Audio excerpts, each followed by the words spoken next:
Hello everyone, எல்லாருக்கும் வணக்கம். Welcome to YouTube channel nursing update. Day 2 of mission NORCET MCQ மேரத்தான்ல இன்னைக்கான questions என்னென்னங்கிறத பார்த்துடலாம்.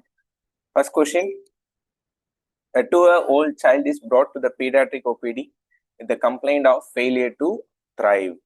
On assessment, the nurse observed that the child weight less than 3 standard ST. அதாவது ST means standard deviation as per WHO growth chart, and MUSC mid-arm circumference is less than 11. What would the nurse suspect for this child? அப்படி சொல்லி கேட்டிருக்காங்க. So question ரெண்டு முக்கியமான word. First முக்கியமான word child wait less than 3 standard deviation. ஓகேவா? ரெண்டாவது mid arm circumference கொடுத்துருக்காங்க less than 11. இப்போ ஆப்ஷன்ல பாருங்களேன், moderate acute, acute, chronic, severe acute அப்படி சொல்லி கொடுத்துருக்காங்க. ஃபர்ஸ்ட் நீங்க இது அக்யூட் மால் நியூட்ரிஷனா கிரானிக் மால் நியூட்ரிஷனா முதல்ல கண்டுபிடிக்கணும். ஓகேவா? ஸோ கிரானிக் மால் நியூட்ரிஷன்ல என்ன கம்மியா இருக்குன்னா ஹைட் கம்மியா இருக்கும், வேற அக்யூட் மால் நியூட்ரிஷன்ல தான் வெயிட் கம்மியா இருக்கும். ஸோ இப்ப குழந்தைக்கு வெயிட்டை தான் அவங்க மென்ஷன் பண்ணியிருக்காங்க, அப்ப கிரானிக் மால் நியூட்ரிஷன் கிடையாது. அப்ப இது ஒரு அக்யூட் மால் நியூட்ரிஷன். அதுல மாடரேட்டா சிவியரா நீங்க டிசைட் பண்ணணும். ஓகேவா? ஸோ யூஸ்வலி இந்த -1னா 3 ஸ்டாண்டர்ட் 1 ஸ்டாண்டர்ட் டிவியேஷன் இருந்தா மைல்டுன்னு சொல்லுவாங்க. ஓகேவா? 1 ஸ்டாண்டர்ட் டிவியேஷன் இருந்தா மைல்டு சொல்லுவாங்க. 2 ஸ்டாண்டர்ட் டிவியேஷன் இருந்தா மாடரேட் சொல்லுவாங்க. அப்ப 3 ஸ்டாண்டர்ட் டிவியேஷன் இருந்தா அது என்னது? சிவியர் அக்யூட் மால் நியூட்ரிஷன் தான். கரெக்ட் ஆன்சர் 4th ஆப்ஷன் தான், சிவியர் அக்யூட் மால் நியூட்ரிஷன்.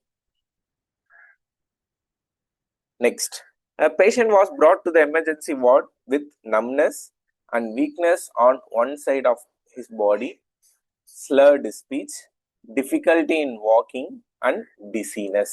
அழகா அந்த ஸ்ட்ரோக்கோட மேனிஃபெஸ்டேஷன் எல்லாமே சொல்லியிருக்காங்க பாருங்களேன். numbness one side, slurred speech, difficulty in walking. After taking a CT scan, doctor diagnosed it as embolic stroke. அவங்க already சொல்லிட்டாங்க it's embolic stroke. Okay, which of the following condition places the client at the risk of thrombo embolic stroke அப்படி சொல்லி கேட்குறாங்க. So question ஆக்சுவலா நீங்க அந்த first line படிக்கலனால answer பண்ணலாம். What is the risk of developing thrombo embolic stroke? இதுதான் question. Thrombo embolic ஸ்ட்ரோக்கு வரத்துக்கான காரணம் என்ன? இதுதான் கொஸ்டின். ஆப்ஷன்ல என்ன இருக்கு? ஏட்ரியல் ஃபிபிரிலேஷன் இருக்கு, ஜிபிஎஸ் குல்லியன் பேர் சிண்ட்ரோம் இருக்கு, மல்டிபிள் ஸ்க்ளிரோசிஸ் இருக்கு, பிராடிகார்டியா இருக்கு. இதை நம்ம பார்த்தோன்னே நம்மளுக்கு தெரிஞ்சிடும் பிராடிகார்டியா கிடையாது. ஏன்னா பிராடிகார்டியாக்கும் ஸ்ட்ரோக்குக்கும் எந்த சம்பந்தமும் கிடையாது. மற்றது என்ன இருக்கு? மல்டிபிள் ஸ்க்ளிரோசிஸ் இருக்கு. ஓகே, இது வந்து இந்த டிமைலினேட்டிங் டிசீஸ்ன்னு சொல்லுவாங்க. அந்த மைலின் ஷீத் இல்லாம இருக்கும். அதுக்கும் ஸ்ட்ரோக்குக்கும் சம்பந்தம் இருக்கான்னு கேட்டா அதுவும் கிடையாது. GPS atrial ஃபிபிரிலேஷன். ஜிபிஎஸ் யூஸ்வலா என்ன? Autoimmune disease. ஜிபிஎஸ்ல என்ன வரும்? நம்மளுக்கு மசில் வீக்னஸ் தான் வருமே தவிர்த்து ஸ்ட்ரோக் வராது. அப்ப மீதி இருக்கிறது ஆன்சர். மீதி இருக்கிறது என்ன? ஏட்ரியல் ஃபிபிரிலேஷன் தான் ஆன்சர். ஏன் ஏட்ரியல் ஃபிபிரிலேஷன்? ஸோ ஏட்ரியல் ஃபிபிரிலேஷன்ல என்ன ஆகும்?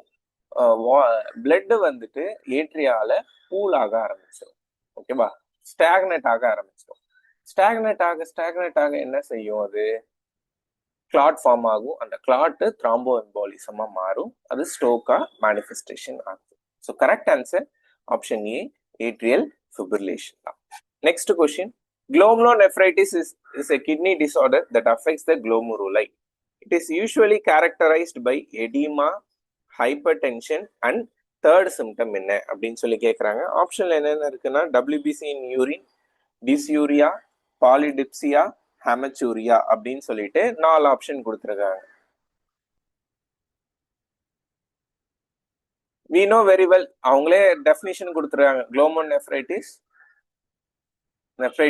அதான் inflammatory disease of the glomerulus. ஓகேவா?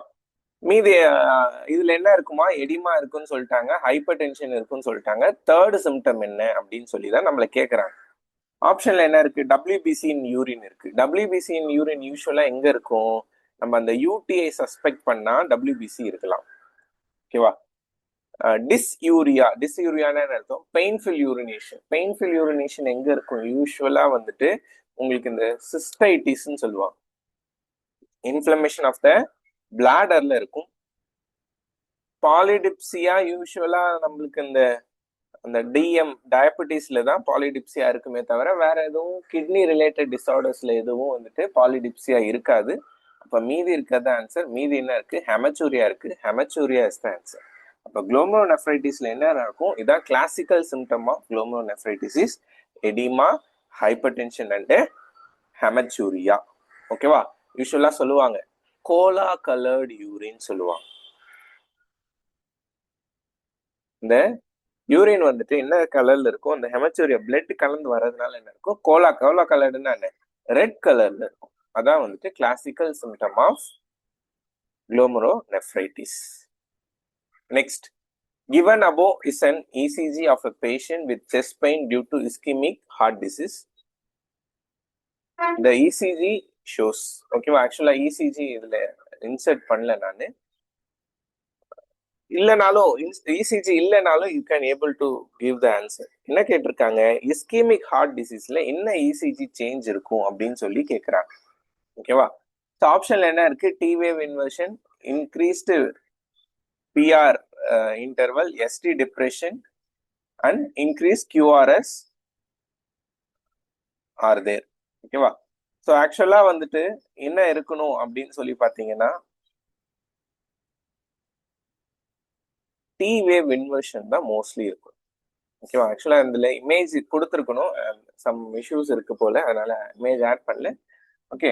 டி வேவ் டிப்ரெஷன் வந்து இருக்கலாம், ஆனா அதுதான் மோஸ்ட்லி இருக்கும். ஆனா எஸ்டி டிப்ரெஷனும் இருக்கலாம், ஆனா இது ரெண்டுமே கிடையாது. இன்க்ரீஸ்ட் பிஆர் இருக்காது, இன்க்ரீஸ் கியூஆர்எஸ் இருக்காது.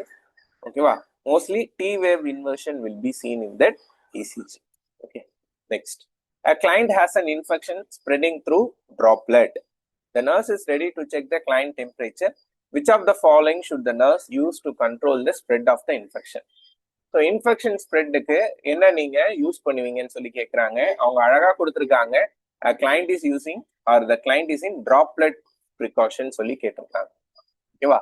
ஸோ டிராப்லெட் ப்ரிகாஷன்ஸ்னா என்ன அர்த்தம், அந்த மைக்ரோ ஆர்கானிசமோட சைஸ் அதிகமாக இருந்துச்சுன்னா அது வந்து டிராப்லெட்னு சொல்லுவோம்.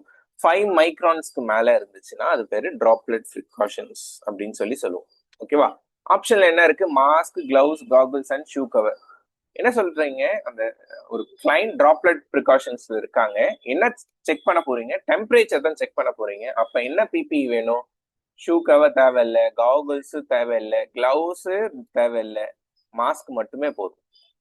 ஓகேவா. இதே வேற ஏதாவது இன்வெர்சிவ் ப்ரொசீஜர் பண்ண போறீங்க, இல்ல பேஷண்ட்டுக்கு சக்ஷன் பண்ண போறீங்க, அந்த மாதிரி டைம்ல வேணா நீங்க மாஸ்க், கிளவுஸ், காகுல்ஸ் எல்லாம் போடலாம்.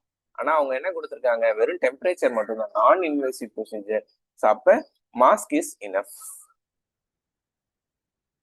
Next, the ideal time when the nurse asks the client to bear down during second stage of labor is. Second stage of லேபர்ல தான் உமனை வந்து பியர் டவுன் பண்ண சொல்லணும். அந்த பியர் டவுன் வந்து எப்ப பண்ணணும்னு கேட்கறாங்க. ஆப்ஷன்ல என்னென்ன இருக்கு, when the fetal head starts to descend to the perineum, in between the contractions, and the client feels strong, and the cervix is fully dilated. So cervix fully டைலேட்டடா இருந்தாதான் நம்ம என்ன சொல்லுவோம், செகண்ட் ஸ்டேஜ் ஆஃப் லேபர்னு சொல்லுவோம். ஆனா second ஸ்டேஜ்லயே நம்மளுக்கு 2 type இருக்கு. What is it, ப்ரொபல்சிவ் ஃபேஸ்ன்னு ஒன்று சொல்லுவோம், எக்ஸ்பல்சிவ் ஃபேஸ்ன்னு ஒன்று சொல்லுவோம். யூஸ்வலா எக்ஸ்பல்சிவ் ஃபேஸ்ல தான் நீங்க என்ன என்கரேஜ் பண்ணணும், பியர் டவுன் பண்ண சொல்லி என்கரேஜ் பண்ணணும். ஓகேவா. ஸோ அப்ப when the cervix is fully dilatedனா கேட்டா அது கிடையாது. ஓகேவா. நெக்ஸ்ட், பேஷண்ட் ஃபீல் ஸ்ட்ராங் அப்படின்னு கிடையாது. தென் இன் பிட்வீன் கன்ட்ராக்ஷன் கண்டிப்பா பண்ணக்கூடாது, டியூரிங் கன்ட்ராக்ஷன்ஸ்ல தான் நீங்க பியர் டவுன் பண்ண சொல்லி கொடுக்கணும்.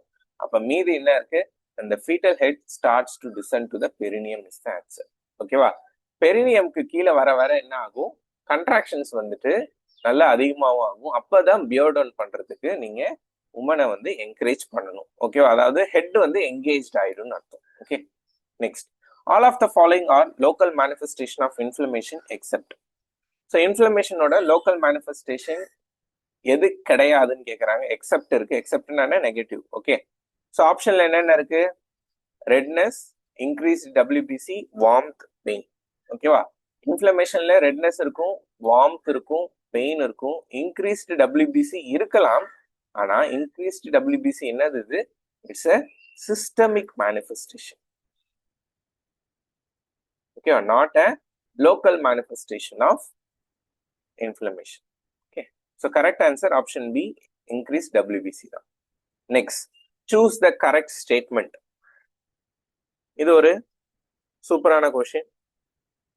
ஆப்ஷன்ல என்னென்ன இருக்கு? angiotensin 2 prevents sodium reabsorption. Angiotensin 1 is physiologically inactive. Angiotensin 2 is a precursor of angiotensin 1. Angiotensinogen is produced by kidney. Okay, இதுக்கு முதல்ல நம்மளுக்கு என்ன தெரியணும்? ஆன்ஜியோடென்சின் பாத்வே தெரியணும். ஓகேவா? What is angiotensin? ஆன்ஜியோடென்சின்ங்கிறது எங்கேருந்து ப்ரொடியூஸ் ஆகும்? கிட்னிலேருந்து ப்ரொடியூஸ் ஆகும். ஓகேவா? ஸோ அதுலேருந்து ஆன்ஜியோடென்சின் 1ன்னு வரும். தென் அது ஆன்ஜியோடென்சின் 2வா மாறும். யார் மாத்துவா அப்படின்னு சொல்லி பார்த்தீங்கன்னா உங்களுக்கு வந்துட்டு லங்ஸ் தான் மாற்றும்.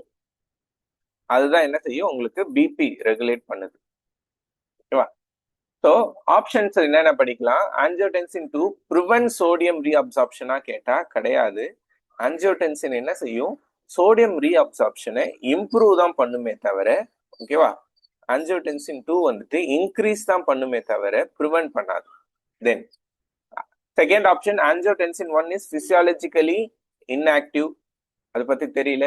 Option third, angiotensin 2 is a precursor of angiotensin. precursor கிடையாது, அதுக்கு அடுத்தது வர்றது தான். அப்ப ஆப்ஷன் 3யும் வந்து ராங். 1 ராங், 3 ராங் கன்ஃபார்மா தெரிஞ்சிச்சு. Then angiotensinogen is produced by the kidney கிடையாது. ஆன்ஜியோடென்சினோஜன், ஓகே, அந்த ஆன்ஜியோடென்சின் 1ல இருந்து 2 யாரு மாத்துவான்னு சொல்லியிருக்கேன்? லங்ஸ் தான் மாத்தும். ஸோ அப்ப ஆப்ஷன் 4ம் கிடையாது. ஓகே, ஸோ ஆன்ஜியோடென்சினோஜன் அப்படின்னா ஆக்சுவலா angiotensinogen is produced from liver. Okay, kidney என்ன ப்ரொடியூஸ் பண்ணும்? ரெனினை தான் ப்ரொடியூஸ் பண்ணும். ஓகேவா? இது ரெண்டும் சேர்ந்தது தான் அந்த ஆன்ஜியோடென்சின்ங்கிறது. ஓகேவா? ஸோ இந்த ஆன்ஜியோடென்சினோஜன் எங்கேருந்து ப்ரொடியூஸ் ஆகுது? லிவர்ல இருந்து ப்ரொடியூஸ் ஆகுது. வேறஸ் கிட்னி என்ன ப்ரொடியூஸ் பண்ணும்? ரெனின்ங்கிற. இதுதான் ரெனின் ஆன்ஜியோடென்சின் சிஸ்டம் சொல்லுவாங்க. அப்ப மீது என்ன ஆப்ஷன் இருக்கு? அதுதான் ஆன்சர். என்ன ஆப்ஷன்? ஆப்ஷன் பி தான் answer. Angiotensinogen is physiologically inactive. ஓகேவா? எது ஆக்டிவான ப்ராடக்ட்? ஆன்ஜியோடென்சினோஜன் 2 தான் வந்து ஆக்டிவான ப்ராடக்ட். அப்ப correct answer option 2. Okay, next reasoning question. Look at the series. ஒரு சீரீஸ் கொடுத்துருக்காங்க. அந்த what number should fill the blank அப்படி சொல்லி கேட்டிருக்காங்க. என்னென்ன இந்த சீரீஸ்ல என்ன இருக்கு? ஜே இருக்கு, ஜேக்கு அப்புறம் எல் இருக்கு, எல்லுக்கு அப்புறம் என்னன்னு தெரியல, தென் பி இருக்கு, தென் ஆர் இருக்கு. ஸோ ஜேக்கு அப்புறம் என்ன விட்டுருக்காங்க? கேவை விட்டுருக்காங்க. கேக்கு அப்புறம் எல் வந்திருக்கு, எல்லுக்கு அப்புறம் தெரியல, பிக்கு அப்புறம் ஏதோ விட்டுருக்காங்க, கியூவை விட்டுருக்காங்க. அதாவது ஒரு ஆல்பபெட்டை விட்டுட்டு விட்டு எழுதியிருக்காங்க. கரெக்டா? அப்ப ஏபிசிடே ஜேக்கு அப்புறம் கே வரும், எல் வரும், எல்லுக்கு அப்புறம் என்ன வரும்? எம் வரும். ஓகேவா? அப்ப ஆப்ஷன்ல எம் என்ன இருக்கு? ஒரே ஒரு ஆப்ஷன் தான் இருக்கு. அப்ப அழகா சூஸ் பண்ணிட்டு போயிடலாம். நம்பரும் நீங்க வேணா சூஸ் பண்ணீங்க. 14, 16. அப்ப என்ன வரணும்? இங்க 18 தான் வரும். M18 is the correct answer. ஓகேவா? Correct answer option B, M18 தான். ஓகேவா? நெக்ஸ்ட் இன்னைக்கான அசைன்மெண்ட் என்ன அப்படின்னா, இதுதான் உங்களுக்கு அசைன்மெண்ட். மிட் ஆர்ம் சர்க்கம்ஃபரன்ஸோட நார்மல் வேல்யூ என்ன? யூஸ்வலா mid arm circumference we assess by a method for Shakir tape method அப்படின்னு சொல்லுவோம். இந்த மிட் ஆர்ம் சர்க்கம்ஃபரன்ஸ்க்கான நார்மல் வேல்யூ என்ன? எப்ப அந்த மால் நியூட்ரிஷன் அப்படின்னு சொல்வீங்கன்னு சொல்லிட்டு கமெண்ட் செக்ஷன்ல கமெண்ட் பண்ணுங்க. அதான் இன்னைக்கான அசைன்மெண்ட் உங்களுக்கு. ஸோ ஹோப் இந்த வீடியோ பிடிச்சிருக்குன்னு நினைக்கிறேன். பிடிச்சிருந்தா மறக்காம நம்ம சேனலை சப்ஸ்கிரைப் பண்ணிருங்க. உங்க ஃப்ரெண்ட்ஸ் யாரெல்லாம் நார்செட் 11 கண்டிப்பா கிளியர் பண்ணணும்னு ஆசையோட இருக்காங்க அவங்க எல்லாருக்கும் இந்த வீடியோவை ஷேர் பண்ணிருங்க. Thank you so much guys.